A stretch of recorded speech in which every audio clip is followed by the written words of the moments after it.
Awesome. All right. Kia ora. My name is Neda Bawden, and I work as a contract archaeologist with Overground Archaeology. I've been working as an archaeologist for about 1.5 years now, so I'm still reasonably new. As such, I'm only going to cover contract archaeology, but if you'd like some more information about other paths in archaeology, there's an excellent lecture from Jean Spinks already available from one of the previous years online, so I'd recommend, if you can't find the answer to a question in my talk, definitely check out her talk. It was a really good one. Alrighty. So archaeology is the study of the material past, or how humans have created and changed objects and environments. This means that we study things people have left behind or buried and try and figure out how it got there and what it says about the lives that those people lived. As you can imagine, the easiest way to do that is actually to look at people's rubbish, directly in quotation marks. Think about what you could learn if you went through your neighbour's bins to see what they ate, reused, threw away, and then using that information to look at wider patterns of consumption, resource use and migration. Except your neighbour lived 500 years ago and they're not going to call the cops for some strange person picking through their bins. From 16th century oven or umu pits to 19th century rubbish layers tipped down the banks of the Otakaro or the Avon River, people of all kinds have left behind evidence of their lives in New Zealand. My job as an archaeologist is to excavate, record and report on New Zealand's material past so that information is available for future generations. As a contract archaeologist, I mainly work on construction projects to make sure we either avoid archaeological material or that material is appropriately excavated and recorded if it has to be destroyed as part of that construction project. I'm lucky to work with a wider network of heritage organisations, like those presenting for you today, and to make sure that New Zealand's heritage is protected and explored as much as possible. So we work quite closely with heritage organisations like Heritage New Zealand Pohiri Taonga and Mahanui Kuratayo, who, among other things, provide cultural monitoring to make sure that the interests of Māori are fairly represented. Contract archaeologists are just one part of a network of heritage organisations that make sure that New Zealand's heritage is preserved and protected, and I feel really lucky to work as part of that network with so many other passionate and dedicated people.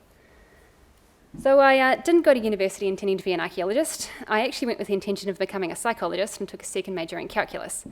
I ended up taking a couple of ancient history papers and I quickly dropped calculus for ancient history.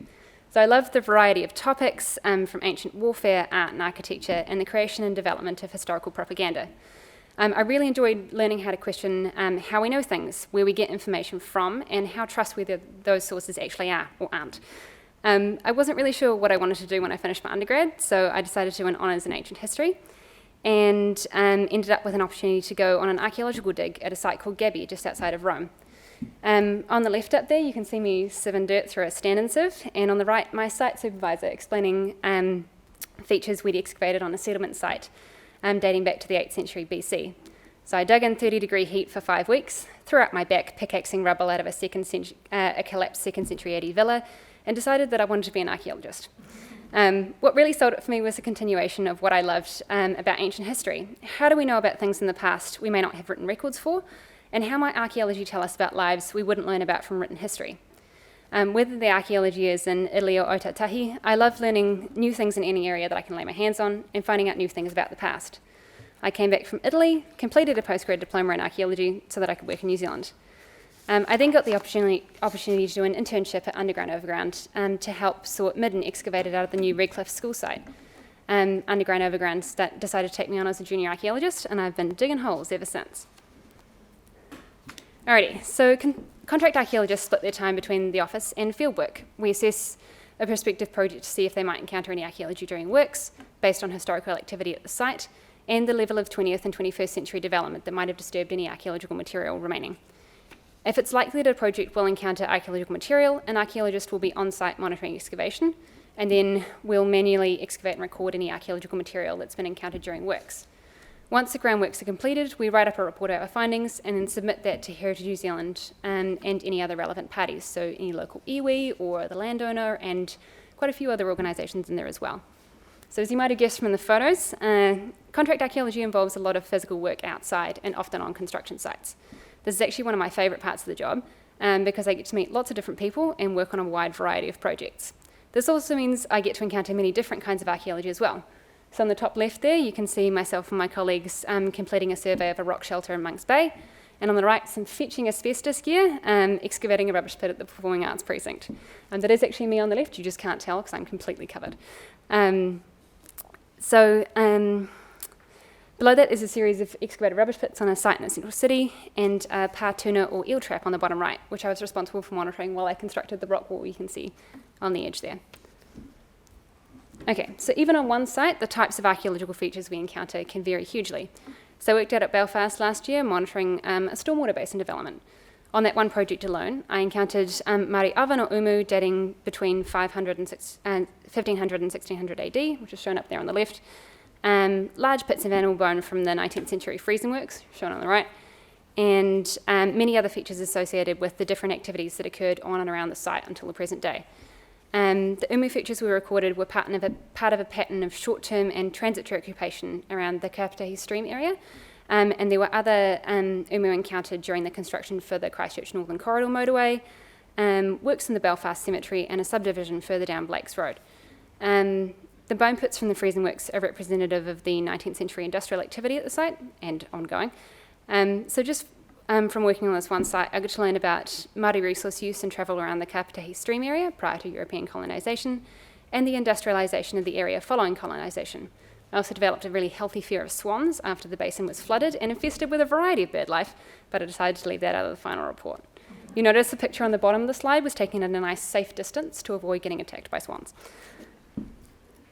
All right, so from my limited experience, archaeologists tend to spend a lot of their time trying to figure out what's going on and what exactly they're looking at. My colleague Alana and I excavated a really odd-looking box at a site on St Asaph Street last year, which is shown up there on the left, which was filled with building debris and had a lead lining. So jokes about burying small vampiric animals abounded, but Alana eventually figured out that it was a sand casting box, like the one that you can see on the right there, which is used for the creation of metal components, because the site used to be a foundry. This technique is still used for the manufacture of metal components today. So when we're in the field, we record as much information as we can through drawings, photographs, and notes, because archaeology is destructive. So when we excavate, we try and record as much information about our methods and observations as we can, because there won't be a second chance to do so. Alrighty. If you want to be an archaeologist and take tragic pictures on site like that, you can study a Bachelor of Arts or Science in Anthropology at the University of Auckland or Otago. You can do anthropology at UC, but they don't have an archaeology department as far as I'm aware. No, they don't, good. Just didn't want to put my foot in there. You will need to have completed at least an honours or a postgrad diploma in archaeology to work as a contract archaeologist, which is what I've done. And you'll eventually need a master's in archaeology to sign off on authority documents. And I'm actually going back to study that next year. So it sounds like a lot of study, but I did all of my postgrad study part-time while I worked a variety of jobs. And I found that I preferred part-time study for flexibility and the general absorption of information. It's convenient because I also had to eat and pay rent in Auckland, so I could not afford full-time study. One thing I would stress to you guys is that you have a lot of options, a lot more than when I started as well. You